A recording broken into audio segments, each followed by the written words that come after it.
They told me to hit him and just leave. Somebody who pulled me off of him will leave. I'm telling you, I'm gonna hit him as many times as I can. Watch.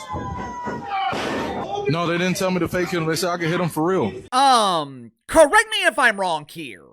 I thought the business of make-believe wrestling was supposed to be make-believe.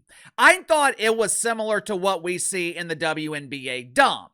In the WNBA, they pretend to play basketball. In wrestling, they pretend to hit each other. Two dudes lather themselves in oil. They pour a bottle of water on their head to give the illusion of moisture. Then they roll around in the ring in Speedos, passionately spanking each other on the ass, while grown men in the crowd get overly excited thinking what they're watching is real. But it's not. From the major leagues in WWE to the independent promotion paying talent in Ethiopian breadcrumbs, the business of professional wrestling, it's a work, right?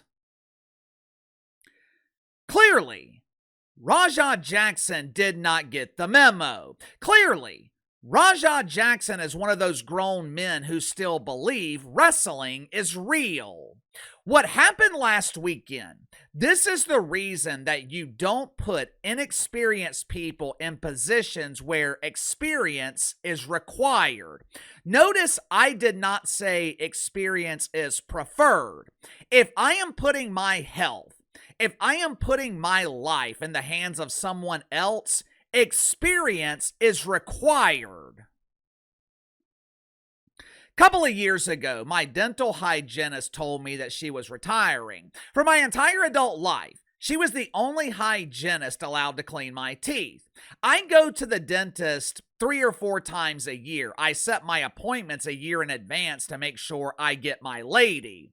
I go in one day a couple of years ago. She tells me that she is retiring. This was going to be our last cleaning. I asked her who she recommended to clean my teeth going forward. Now, a lot of dudes, they would request the young blonde who doesn't button the top of her shirt. While they are getting their teeth cleaned, they have a nice view of Mount Cleavage. Not Uncle KC. I am not going to the dentist to stare at freshly purchased boobs. I told my hygienist, I want the oldest lady in the building. I want the lady who has been cleaning teeth longer than I have been alive. I want the lady who is a surgeon with that tooth scraper. I want the lady who has been doing this for so long. She knows to not only give me a pillow to rest my head on, she even fluffs the pillow before I lay down. If you give me the young blonde, I can't enjoy the view anyway because I'll have blood in my eyes. Or she won't know how to properly use the spit sucker and I'll be laying there drowning. If I'm going to allow someone to hold sharp objects and poke around in my mouth, I want the most experienced person in the building. With professional wrestling, it's the same thing. Even though it's fake, even though it's orchestrated combat, you don't want to get in the ring with someone who is inexperienced. And you damn sure don't want to get in the ring with someone who thinks the damn wrestling is real. Unfortunately, this is a lesson that a man who calls himself Syko Stu learned the hard way. Last weekend, Syko Stu thought that he was working a storyline with Raja Jackson. There was just one problem. One tiny problem. Raja Jackson thought the fantasy was reality.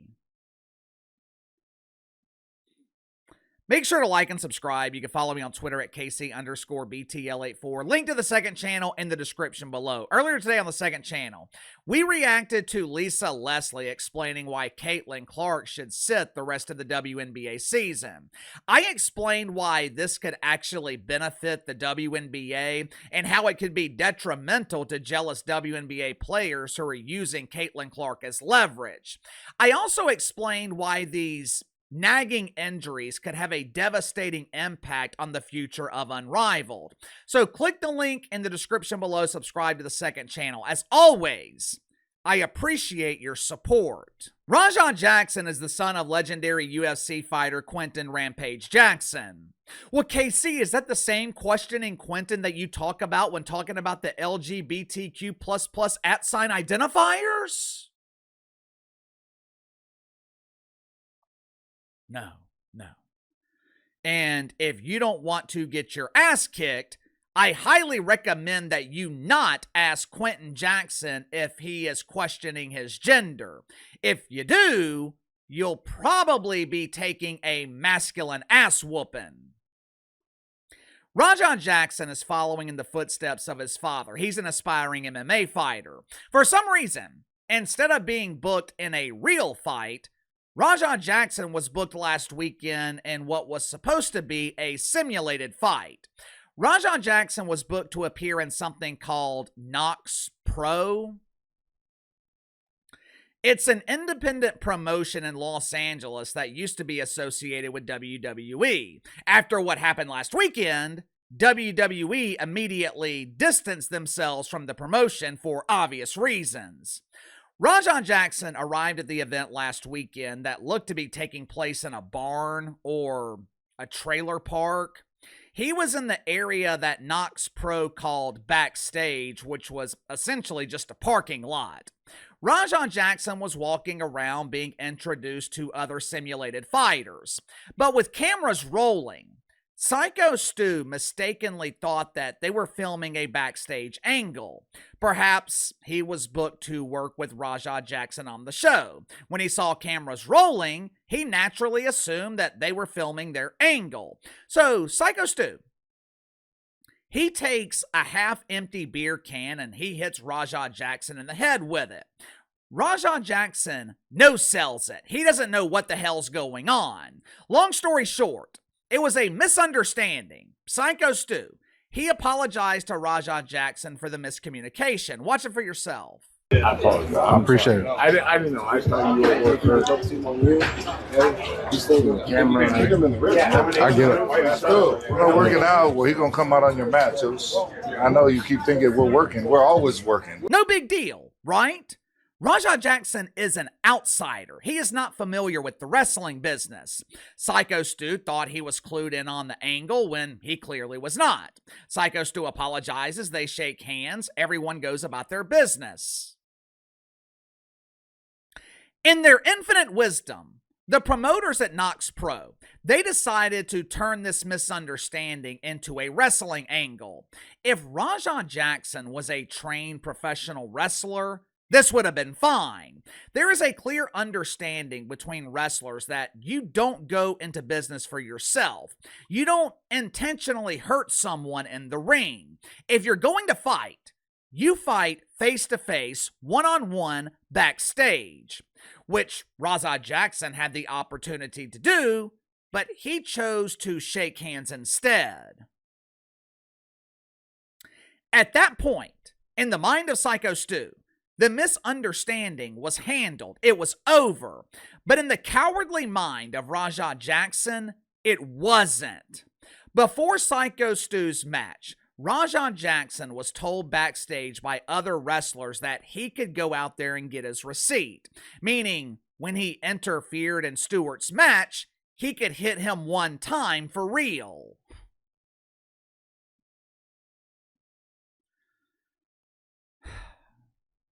Now we have two mistakes by the promotion. One, you are allowing an inexperienced outsider who is clearly pissed off to be involved in an on-screen angle. And two, you're encouraging an MMA fighter to get his receipt. In a world that is supposed to be make-believe, you're encouraging an MMA fighter to make it real. During Syko Stu's match, Raja Jackson, he interferes as planned. I would show you guys the footage, but back in 1999 when Eminem asked if we liked violence, YouTube said no. If you haven't seen the footage, it's easy to find. There's a reason YouTube won't allow it. It is absolutely brutal. Raja Jackson slams Syko Stu to the mat. He hits his head on the ring. He is immediately unconscious. Now at that point, fight is over. Syko Stu is unconscious. He has no way to defend himself. Raja Jackson has gotten his receipt. Fight should be over.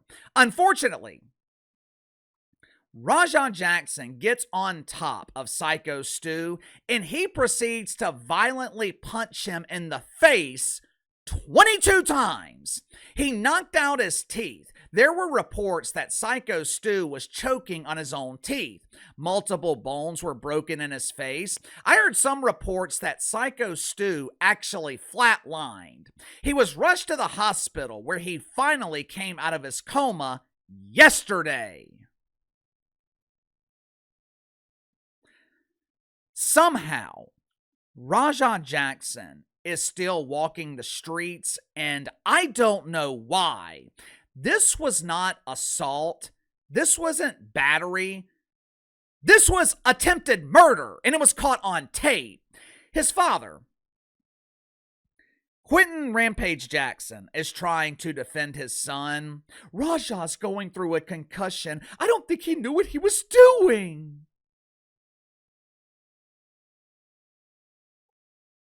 You know, I've seen a lot of athletes deal with concussions.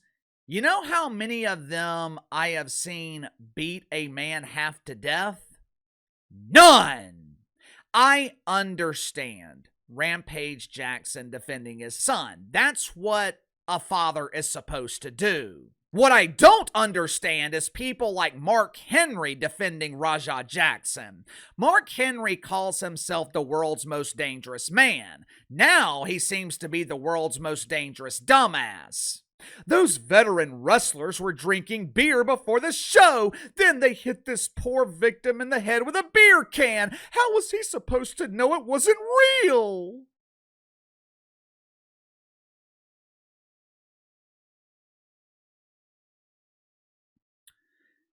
If Raja Jackson got hit in the head with a beer can and he immediately fought back, no one would care. Even if he waited and approached Syko Stu later and said, hey, we're about to fight, all good. But that's not what he did. He accepted Syko Stu's apology. He shook his hand. He made him believe that the situation was resolved. Then he took it to the ring where everything is supposed to be fake, orchestrated. Syko Stu allowed Raja Jackson to pick him up. Raja Jackson took advantage of him and beat a defenseless man. There is no defending it. There is no defending the indefensible. At minimum, Raja Jackson should be arrested and charged. And to be honest with you, he should probably be in prison. But you tell me, what should the consequences be? Sound off in the comments below. I'll see you guys tomorrow.